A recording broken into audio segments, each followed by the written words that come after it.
بسم اللہ الرحمن الرحیم. ڈیئر اسٹوڈنٹس، السلام علیکم. لیکچر نمبر 6 میں نے آپ کو سلاطین دہلی کے بارے میں بہت ساری تفصیلات بتائے تھے کہ سلاطین دہلی کون ہوتے تھے اور دہلی سلطنت کس نے قائم کیا تھا اور وہ اس کی بنیاد کس نے رکھی تھی اور مختلف خاندانوں نے اس کے اوپر حکمرانی کی تھی. لیکچر نمبر 7 جو کہ سلاطین دہلی کا اختتام اور مغل خاندان کی بنیاد، اس کے بارے میں آپ کو بتاؤں گا. مغل خاندان، یہ مغل خاندان کی بنیاد ظہیر الدین محمد بابر نے رکھی تھی، جو کہ خود پیدا ہوا تھا 1483 عیسوی میں. ظہیر الدین محمد بابر افغانستان میں ایک چھوٹا سا ریاست جس کا نام تھا فرغانہ حکمران بن گیا صرف 11 سال کی عمر میں. ظہیر الدین محمد بابر جو کہ امیر تیمور اس کے پوتوں میں سے تھا، ان کے ڈسینڈنٹس میں سے تھا، تو اور امیر تیمور کی حکمرانی تھی سمرقند پر. اس وجہ سے ظہیر الدین محمد بابر چاہتے تھے کہ اپنے آباء و اجداد کی جو حکمرانی کی جو حکومت ہے اور جو ریاست تھی اس کو دوبارہ لے لے اور سمرقند پر وہ قبضہ کرنا چاہتے تھے ظہیر الدین محمد بابر. تو فرغانہ جس کی یہ حکمران بنے، فرغانہ کے بعد انہوں نے افغانستان کو قبضہ کیا، پورے افغانستان پر حکمرانی قائم کی اور پھر انہوں نے کوشش جاری رکھی کہ سمرقند کی وہ حکمران بنے. سمرقند جو آج کے وسطی ایشیا کے ممالک ہیں، جس پر امیر تیمور نے حکومت کی تھی، جو کہ ظہیر الدین بابر کے آباء و اجداد میں سے ایک تھے. تو سمرقند پر وہ قبضہ کرنا چاہتے تھے، لیکن اس کوشش میں وہ کامیاب نہ ہو سکے. ایک آدھ بار کامیاب بھی ہوئے، لیکن پھر فرغانہ اور افغانستان میں بغاوت کی وجہ سے وہ اس حکمرانی کو مینٹین نہیں رکھ سکے. اس وجہ سے جو ظہیر الدین بابر تھے وہ ان کو ناکامی کا سامنا پھر سے کرنا پڑا. جب وہ سمرقند کی طرف کامیاب نہیں ہو سکے تو انہوں نے اپنی توجہ ہندوستان کی طرف کی. ہندوستان کی طرف توجہ کرنے کے بعد انہوں نے ہندوستان پر حملہ کیا. ویسے تو انہوں نے ابتدا میں 4 اور حملے کیے تھے، لیکن ان 4 حملوں میں انہوں نے ہندوستان پر قبضہ نہیں کیا تھا. کسی نہ کسی وجہ سے ان کو واپس جانا پڑا تھا. اس وجہ سے انہوں نے ہندوستان کو قبضہ نہیں کیا. 1526 میں پانی پت کی پہلی جنگ لڑی گئی. 1526 عیسوی میں پانی پت کی پہلی جنگ میں ظہیر الدین بابر اور ان کے مخالف ابراہیم لودھی تھے. اسی پانی پت کی پہلی جنگ میں ظہیر الدین بابر اور ابراہیم لودھی کے درمیان معرکہ ہوا اور اس معرکے میں ابراہیم لودھی کو شکست ہوئی اور بابر اس شکست کے نتیجے میں دہلی اور آگرہ پر قابض ہوئے، ان علاقوں پر جہاں پر ابراہیم لودھی کی حکمرانی تھی. میں آپ کو بتاؤں کہ جس طرح میں نے پچھلے لیکچر میں آپ کو بتایا تھا کہ آخری جو خاندان تھا وہ لودھی خاندان تھا، تو ابراہیم لودھی خاندان کے آخری حکمران تھے. نہ صرف لودھی خاندان کے آخری حکمران تھے بلکہ سلطنت دہلی کے آخری سلطان تھے، کیونکہ جب بابر نے ابراہیم لودھی کو شکست دی اور دہلی اور آگرہ پر قابض ہو گئے تو بابر نے سلطنت کا خاتمہ کیا اور سلطنت کی جگہ بادشاہت اس کو قرار دیا گیا. ساتھ میں سلطان کی جگہ انہوں نے خود کو بادشاہ کا نام دیا اور جو دہلی کیپٹل تھی، دارالحکومت تھا، تو اس کی جگہ آگرہ کو دارالحکومت مقرر کیا. اور اسی طرح وہ سلطنت دہلی جس کی بنیاد قطب الدین ایبک نے 1206 عیسوی میں رکھی تھی، اسی سلطنت دہلی کا خاتمہ ظہیر الدین محمد بابر نے کیا، اور یہی سے ایک نئی دور کا آغاز ہوا جس کو آپ مغل خاندان کی حکمرانی کے طور پر یاد کرتے ہیں تاریخ میں۔ تو یہی سب کچھ ہوا، یہاں پر سلطنت دہلی کا خاتمہ ہوا اور مغل خاندان کی حکمرانی کا آغاز ہوا۔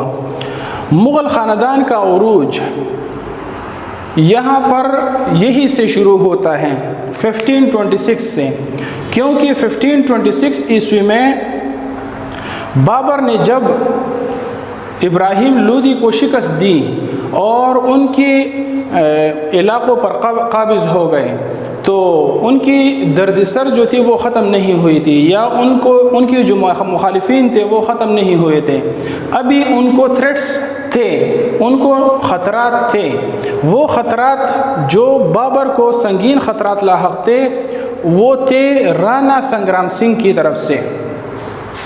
رانا سنگرام سنگھ جو اسی دوران ہندوستان میں ایک چھوٹے سے ریاست کا حکمران تھا، لیکن انتہائی خطرناک تھا، اور بابر جانتا تھا کہ یہ اتنے طاقتور ہیں کہ یہ بابر کی حکمرانی کے لیے خطرہ بن سکتے ہیں اور بابر سے حکمرانی چھین سکتے ہیں۔ اس وجہ سے بابر اور رانا سنگرام سنگھ کے درمیان جنگ ہوئی ایک سال بعد 1527 عیسوی میں، اور اسی جنگ میں جو کہ بابر اور رانا سنگرام سنگھ کے درمیان لڑی گئی، اس میں رانا سنگرام سنگھ کو شکست ہوئی اور ظہیر الدین محمد بابر کو فتح حاصل ہوئی، اور اسی فتح کے ساتھ جو مغل خاندان کی حکومت تھی ان کو خطرات ختم ہوئے اور ان کی حکومت مضبوط ہو گئی۔ اچھا، جو مغل خاندان جس کی بنیاد ظہیر الدین محمد بابر نے رکھی، اس کے پہلے 6 حکمران، اچھا ایک بات کہ مغل خاندان کی حکومت کو 2 حصوں میں تقسیم کیا جا سکتا ہے حکمرانی کے لحاظ سے۔ ایک یہ کہ پہلے 6 حکمران، اور دوسرا ان 6 حکمرانوں کے بعد، یعنی اورنگزیب عالمگیر ان 6 حکمرانوں میں سے آخری تھے۔ تو جو پہلے 6 حکمران تھے، مغل خاندان نے ان 6 حکمرانوں کے دوران ہندوستان پر اپنی حکومت کو مضبوط کیا اور بہت زیادہ ترقی کی۔ یہی مغل خاندان اور مسلمانوں کی عروج کا دور تھا۔ ان پہلے 6 حکمرانوں میں پہلے نمبر پر ظہیر الدین محمد بابر ہیں، جس نے مغل خاندان کی حکمرانی کا قیام کیا، یعنی مغل خاندان کے بانی جو ہے وہ ظہیر الدین محمد بابر تھے، تو پہلے نمبر پر وہ ہیں۔ پھر ظہیر الدین بابر کے بیٹے ہمایون، یہ دوسرے نمبر پر ہیں۔ تیسرے نمبر پر جلال الدین محمد اکبر، اور چوتھے نمبر پر جہانگیر، 5ویں نمبر پر شاہ جہان، اور 6 نمبر پر اورنگزیب عالمگیر۔ اچھا، تو یہ اورنگزیب عالمگیر جو ہے یہ آخری 6 حکمرانوں میں آخری حکمران تھے، جن کے دور میں ہندوستان کی حکمرانی بہت زیادہ پھیل گئی تھی۔ پورے ہندوستان پر مسلمانوں کی حکمرانی تھی، مغل حکمرانی تھی، ساتھ میں افغانستان کے اوپر بھی مسلمانوں کی حکمرانی قائم تھی، یعنی اورنگزیب عالمگیر کی حکمرانی قائم تھی۔ تو ان 6 حکمرانوں کے دوران جو مسلمانوں کی حکمرانی تھی اور مغل کی خاندان کی حکمرانی تھی، یہ مضبوط تھی۔ اس کے بعد پھر مغل خاندان کے جو عروج تھا وہ زوال میں تبدیل ہوا، اور یہ اورنگزیب کی وفات کے بعد ہوا۔ اورنگزیب کی وفات جب ہوئی، یعنی جب وہ وفات ہوئی 1707 میں جب اورنگزیب عالمگیر وفات پا گئے، اور ان کا بیٹا اورنگزیب کا بیٹا بہادر شاہ ظفر ایک، یہ پہلا بہادر شاہ ظفر تھا۔ جب وہ حکمران بن گئے تو اورنگزیب عالمگیر بہت زیادہ بوڑھے ہو گئے تھے اور ان کی بیٹے کی عمر بھی تقریباً 60 سال کے لگ بھگ تھی، تو یہ پھر حکمرانی سنبھال نہیں سکتے تھے۔ بہرحال جب بہادر شاہ ظفر کے بعد کا دور شروع ہوا تو یہی سے جو مغل خاندان کی حکمرانی کا زوال شروع ہوا۔ اس کے بعد پھر جتنے بھی مغل حکمران آئے تو وہ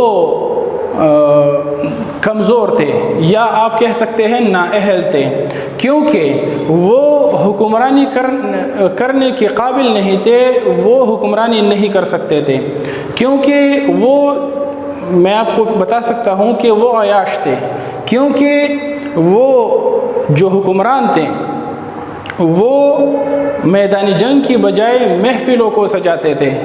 ان کے پہلے جو 6 حکمران تھے وہ میدانی جنگ کو پسند کرتے تھے، یعنی وہ خود جو جنگیں ہوتی تھی اور جو لڑائیاں ہوتی تھی ان کی لیڈنگ کرتے تھے، ان کی رہنمائی کرتے تھے، جبکہ جو بعد کے حکمران تھے اورنگزیب عالمگیر کے بعد تو وہ محفلیں پسند کرتے تھے، وہ عیاش تھے، اس وجہ سے مغل خاندان کا زوال شروع ہوا۔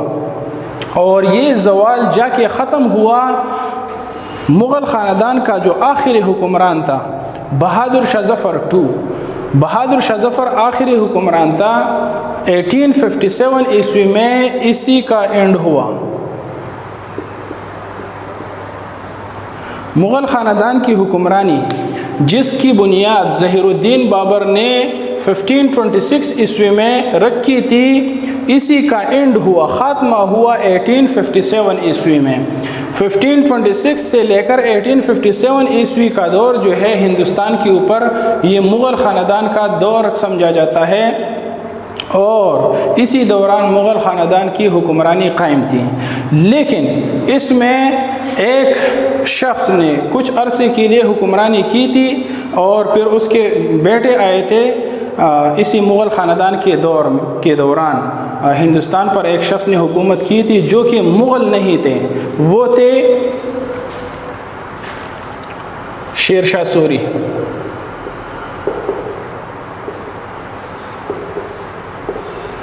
شیر شاہ سوری جو کہ مغل نہیں تھے، انہوں نے بابر کے بیٹے ہمایوں سے 1540 عیسوی میں حکمرانی چھین لی اور قابض ہو گئے۔ شیر شاہ سوری نے 5 سال حکومت کی اور وفات پا گئے۔ ان کے بعد ان کے بیٹے آئے اور انہوں نے 1556 عیسوی میں حکمرانی کی، اور اس کے بعد وہ ہمایوں جو اسی دوران ایران میں تھے، ایران کے بادشاہ